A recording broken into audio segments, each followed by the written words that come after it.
Au nom d'Allah, le tout miséricordieux, le très miséricordieux. Ha-Mim. Par le livre explicite, nous en avons fait un Coran arabe afin que vous raisonniez. Il est auprès de nous, dans l'écriture mère, l'original au ciel, sublime et rempli de sagesse. Quoi? Allons-nous vous dispenser du rappel, le Coran, pour la raison que vous êtes des gentils outranciers? Que de prophètes avons-nous envoyés aux anciens? Et pas un prophète ne leur venait qui ne le tournait en dérision. Nous avons fait périr de plus redoutables qu'eux, et on a déjà cité l'exemple des anciens. Et si tu leur demandes qui a créé les cieux et la terre, ils diront très certainement, le puissant, l'omniscient les a créés, celui qui vous a donné la terre pour berceau, et vous y a tracé des sentiers, afin que vous vous guidiez, celui qui a fait descendre l'eau du ciel avec mesure, et avec laquelle nous ranimons une cité morte, aride, ainsi vous serez ressuscités. Celui qui a créé les couples dans leur totalité, et a fait pour vous des vaisseaux et des bestiaux, des montures, afin que vous vous installiez sur leur dos, et qu'ensuite, après vous y être installés, vous vous rappeliez le bienfait de votre Seigneur, et que vous disiez, « Gloire à celui qui nous a soumis tout cela, alors que nous n'étions pas capables de les dominer. » C'est vers notre Seigneur que nous retournerons. Et ils lui firent de ses serviteurs une partie de lui-même. L'homme est vraiment un ingrat déclaré. Ou bien se serait-il attribué des filles parmi ce qu'il crée et accordé à vous par préférence des fils? Or, quand on annonce à l'un d'eux la naissance d'une semblable de ce qu'il attribue au tout miséricordieux, son visage s'assombrit d'un chagrin profond. Quoi? Cet être, la fille élevée au milieu des parures, et qui dans la dispute est incapable de se défendre par une argumentation claire et convaincante? Et ils firent des anges, qui sont les serviteurs du tout miséricordieux des êtres féminins. Étaient-ils témoins de leur création? Leur témoignage sera alors inscrit, et ils seront interrogés. Et ils dirent, si le tout miséricordieux avait voulu, nous ne les aurions pas adorés. Ils n'en ont aucune connaissance, et ils ne font que se livrer à des conjectures. Ou bien, leur avions-nous donné avant lui le Coran, un livre auquel ils seraient fermement attachés? Mais plutôt ils dirent, nous avons trouvé nos ancêtres sur une religion, et nous nous guidons sur leurs traces. Et c'est ainsi que nous n'avons pas envoyé avant toi d'avertisseurs en une cité, sans que ces gens aisés n'aient dit, nous avons trouvé nos ancêtres sur une religion, et nous suivons leurs traces. Il dit, même si je viens à vous avec une meilleure direction que celle sur laquelle vous avez trouvé vos ancêtres, ils dirent, nous ne croyons pas au message avec lequel vous avez été envoyés. Nous nous vengeâmes d'eux. Regarde ce qu'il est advenu de ceux qui criaient au mensonge. Et lorsqu'Abraham dit à son père et à son peuple, je désavoue totalement ce que vous adorez, à l'exception de celui qui m'a créé, car c'est lui en vérité qui me guidera, et il en fit une parole qui devait se perpétuer parmi sa descendance, peut-être reviendront-ils, mais à ces gens ainsi qu'à leurs ancêtres, j'ai accordé la jouissance jusqu'à ce que leur vinrent la vérité, le Coran, et un messager explicite. Et quand la vérité leur vint, ils dirent, c'est de la magie, et nous n'y croyons pas. Et ils dirent, pourquoi n'a-t-on pas fait descendre ce Coran sur un haut personnage de l'une des deux cités, la Mecque et Taïf? Est-ce eux qui distribuent la miséricorde de ton Seigneur? C'est nous qui avons réparti entre eux leur subsistance dans la vie présente, et qui les avons élevés en grade les uns sur les autres, afin que les uns prennent les autres à leur service. La miséricorde de ton Seigneur vaut mieux cependant que ce qu'ils amassent. Si les hommes ne devaient pas constituer une seule communauté mécréante, nous aurions certes pourvu les maisons de ceux qui ne croient pas au tout miséricordieux, de toits d'argent avec des escaliers pour y monter. Nous aurions pourvu leurs maisons de portes et de divans où ils s'accoudraient,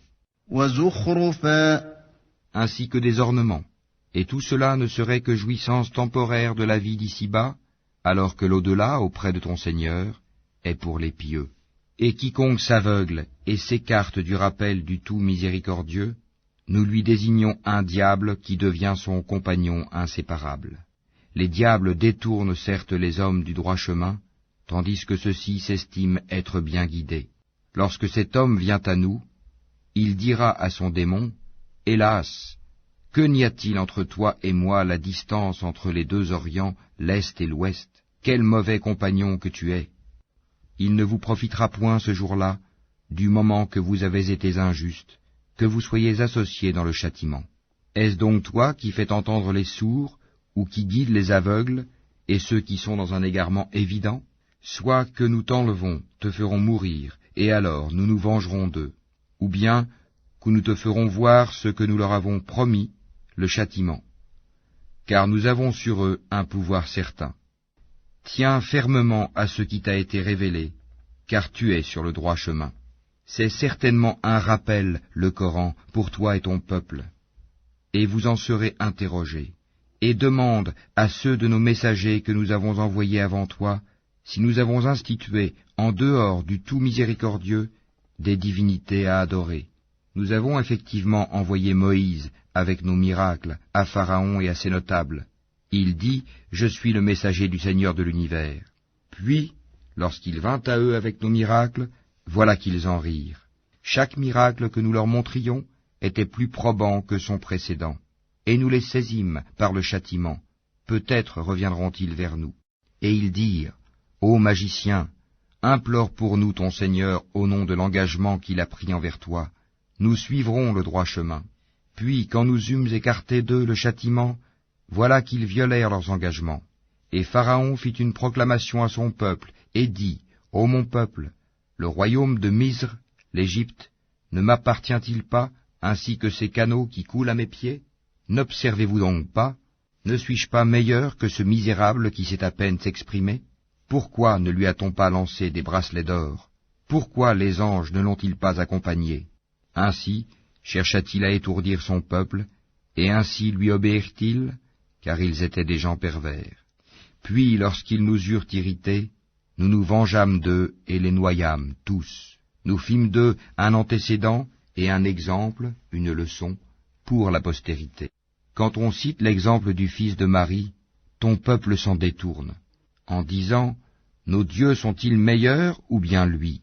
Ce n'est que par polémique qu'ils te le citent comme exemple. Ce sont plutôt des gens chicaniers. Jésus n'était qu'un serviteur que nous avions comblé de bienfaits et que nous avions désigné en exemple aux enfants d'Israël. Si nous voulions, nous ferions de vous des anges qui vous succéderaient sur la terre. Il sera un signe au sujet de l'heure. N'en doutez point, et suivez-moi, voilà un droit chemin. Que le diable ne vous détourne point, car il est pour vous un ennemi déclaré. Et quand Jésus apporta l'épreuve, il dit, « Je suis venu à vous avec la sagesse et pour vous expliquer certains de vos sujets de désaccord. Craignez Allah donc, et obéissez-moi. Allah est en vérité mon Seigneur et votre Seigneur. Adorez-le donc. Voilà un droit chemin. » Mais les factions divergèrent entre elles. Malheur donc aux injustes du châtiment d'un jour douloureux. Attendent-ils seulement que l'heure leur vienne à l'improviste, sans qu'ils ne s'en rendent compte? Les amis ce jour-là seront ennemis les uns des autres, excepté les pieux. Ô mes serviteurs, vous ne devez avoir aucune crainte aujourd'hui, vous ne serez point affligés. Ceux qui croient en nos signes et sont musulmans, entrez au paradis, vous et vos épouses, vous y serez fêtés. On fera circuler parmi eux des plats d'or et des coupes, et il y aura là pour eux tout ce que les âmes désirent et ce qui réjouit les yeux, et vous y demeurerez éternellement. Tel est le paradis qu'on vous fait hériter pour ce que vous faisiez. Il y aura là pour vous beaucoup de fruits dont vous mangerez. Quant aux criminels, ils demeureront éternellement dans le châtiment de l'enfer, qui ne sera jamais interrompu pour eux, et où ils seront en désespoir. Nous ne leur avons fait aucun tort, mais c'étaient eux les injustes. Et ils crieront, « Ô Malik, que ton Seigneur nous achève. » Il dira, « En vérité, vous êtes pour y demeurer éternellement. » Certes, nous vous avions apporté la vérité, mais la plupart d'entre vous détestaient la vérité. Ont-ils pris quelque décision entre eux? Car c'est nous qui décidons. Ou bien escomptent-ils que nous n'entendons pas leurs secrets ni leurs délibérations? Mais si, nos anges prennent note auprès d'eux. Dis, si le tout miséricordieux avait un enfant, alors je serais le premier à l'adorer. Gloire au Seigneur des cieux et de la terre, Seigneur du trône, il transcende de ce qu'ils décrivent. Laisse-les donc s'enfoncer dans leur fausseté et s'amuser jusqu'à ce qu'ils rencontrent le jour qui leur est promis. C'est lui qui est Dieu dans le ciel et Dieu sur terre, et c'est lui le sage, l'omniscient. Et béni soit celui à qui appartient la souveraineté des cieux et de la terre, et de ce qui est entre eux. Il détient la science de l'heure, et c'est vers lui que vous serez ramenés. Et ceux qu'ils invoquent en dehors de lui n'ont aucun pouvoir d'intercession, à l'exception de ceux qui auront témoigné de la vérité en pleine connaissance de cause. Et si tu leur demandes qui les a créés, ils diront très certainement Allah. Comment se fait-il donc qu'ils se détournent? Et sa parole, la parole du prophète à Allah, Seigneur, ce sont là des gens qui ne croient pas. Eh bien, éloigne-toi d'eux, pardonne-leur, et dis salut, car ils sauront bientôt.